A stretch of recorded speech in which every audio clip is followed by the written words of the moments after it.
I'm Rick with Creative Concepts. Today we're going to show you how you can build a Z-Probe from stuff laying around your shop, your home. Maybe get a hold of a buddy if you don't have an old computer case laying around, because all you need is a CPU fan or a processor with a 3-prong plug to hook into Arduinos. Let's go. Okay, so what we're looking for is this CPU fan. A lot of these are 4-wire, and you're really looking for a 3-wire like this.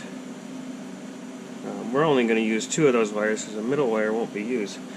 But CPU fan or a case fan normally has these 3. So what we're going to do is we're going to take a little knife, if you have some dikes or whatnot. Okay. So once we get these off of here, there's these little prongs on here. We're going to take and clip those right off. It's still got a little lip on there, so we'll trim it down.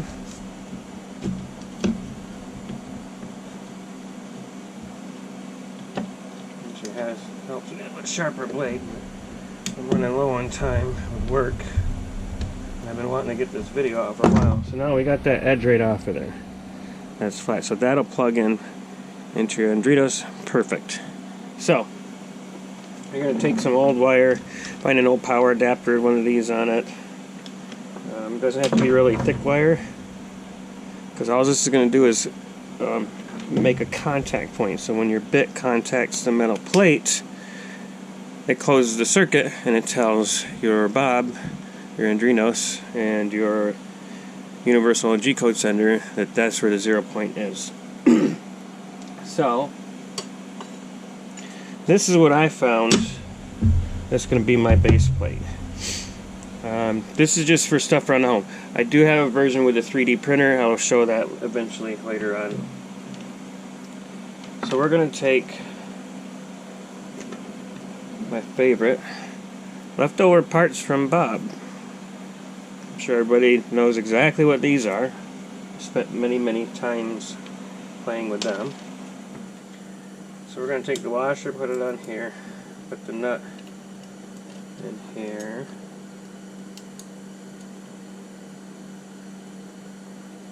This is just an aluminum bracket that I got from when I did a lot of long-range wireless antenna installed for security cameras. I could actually transmit up to 32 miles line of sight. So we're going to take our wire and put it in between the washer. Just like that. And you're going to tighten that down. So you get the picture. We made a connection here. Now, I've taken a little bit further when it comes to the other end of your wire that's going to go onto your collet bit, or your milling bit, or whatever bit you have in there that you're using, a V bit, a milling bit, ball nose bit, tapered ball nose, whatever. This is a magnet out of a hard drive. Same thing, I used some Bob screws, nuts, washer, put the wire in there, tightened it down on the wire, so now it's connected to this plate.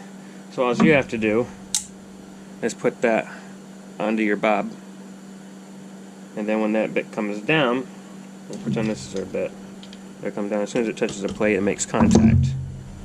So, close this up if you have kids, close it up if you don't have kids. So next step, we're going to go over to the Bob, and I'm going to show you how that's all set up. Okay, I did something different like I was talking about. This is an old PoE switch. That's where that plug-in actually came from. So I took it apart, I got to the circuit board part of it, and then I scratched the copper connections that goes from this plug to the circuit board to the electronics in there, because I didn't want this to do anything but hold the plug. So when I bring this over to plug it in, that's a quick plug. And then when I'm done and I got my 0 point, I take the plug out. Make sure you do that. Safety tip. Okay, so on Bob, if you look, there's my plug. I'll put a diagram up in here. But that plug spans across 3 plugins. Let me show you that real quick. Don't mind my messy shop. Like I said, I've been busy with work. We're only using the black and a blue wire on this. We don't need the red one. It doesn't matter which pins they're on as long as you're on 1 and 3 that's in that diagram.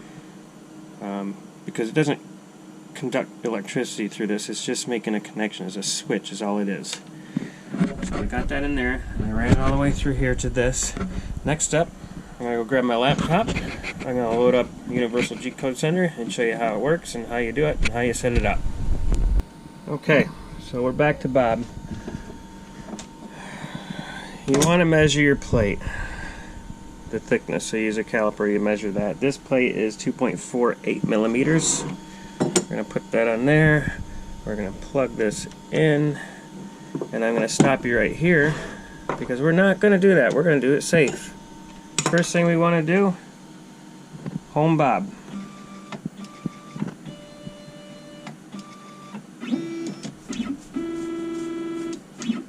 Okay, Bob is home. Now we're going to want to bring it out to our piece of material that we're going to be using.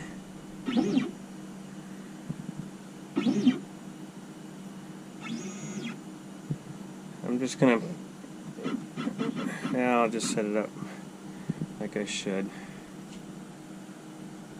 So we're going to bring that to the corner of the wood.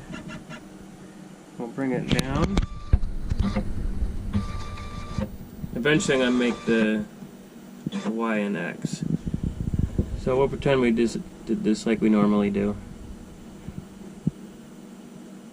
So X and Y are lined up. Now, I'm going to bring up the Z. I'm going to reset 0. So now we got Bob set where we want. Now we're going to plug our device in. We're going to set our plate on the material. We're going to take our magnet and we're going to stick to the collet on Bob. Now, first thing we want to do, remember our measurements that we took of our plate. But you want to go to Window, Plugins, Probe Module, and that'll bring up this down here. Under Settings, I set my fast find rate to 250. We're in millimeters. mil diameter, I don't really care about that because we're not doing X and Y, we're just doing Z. Slow feed rate 100. Okay, now we go to our Z probe. This is where you got to pay attention. On Bob, you see where it says probe distance and direction. You want that negative, whatever number you put in there. I put 10 in there so it doesn't travel too far. Because if you forget to put this on here and you initiate your Z probe, it's going to go down. It's going to look for that connection between this plate. Without that there, it's not making a connection. It can ruin your Bob or cause all sorts of nightmares. Bob's little stepper motors are pretty powerful. And if you forget that and that tries to plunge down onto that plate, you're going to have a headache. So, anyway, so you can even set this for a -5 so it doesn't travel as far. So I put my 2.48 millimeters in there. We're going to bring Bob over to our plate.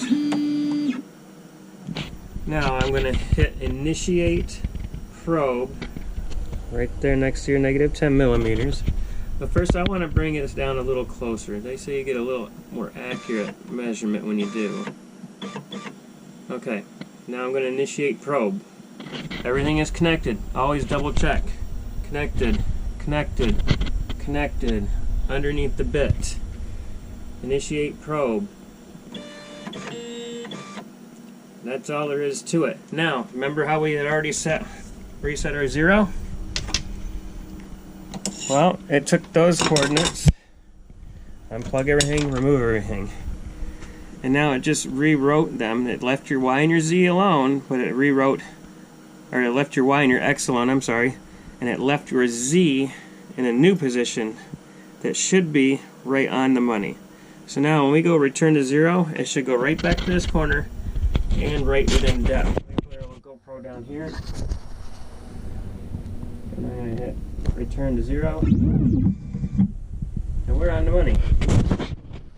That is right at, you can't even get a piece of paper in between that now. It's perfectly zeroed on that wood. And that's all you have to do to make your home probe yourself. Just be careful. The next one I'm going to do is going to be, I'm going to use my 3D printer and make a pod. Put a block of foam so it's like a spring material. And then I'm going to have like a little quarter size or something of copper or something conductive in that the wire is going to be soldered to. So when the probe comes down, it'll hit that and it's going to do the same exact thing we just did over there. It'll come down and touch that. But if you forget to plug it in or something and you initiate that, instead of racking up your bob over there and breaking parts or throwing your bearings off or whatever, your tracks, if it hits that, and since you only have it at 10 millimeters, -10, it'll push that down in that spring foam and it won't hurt anything. So it's just a fail safe. I like fail safes. I like trying to stay safe. I have accidentally forgot to plug that in. Bob came down and it literally took this bearing and pushed it down. It wasn't even riding on that rail at all anymore. So I had to tear that all apart and fix it. Fortunately, I did all that when I got my new 611 mounts from BoBCNC right off his website. I think it came up, excuse me, it was 25 bucks with the tax and everything. It came up to $32. And tonight I'm going to test this bad boy. That's how you make your home Z-probe. Stay tuned. I will have more tutorial videos. This is one of the first, so it's so-so. I just got a little GoPro that I use. I use a tripod when I can. Right now, I'm going to do some cutting. You guys can watch the video, take notes, go find parts around your house, build your own Z-probe. That's what this is about. It's just like photography. It's about experimenting and just making stuff for your bob and having fun. Right, guys? Peace out, tubers. Talk to you later.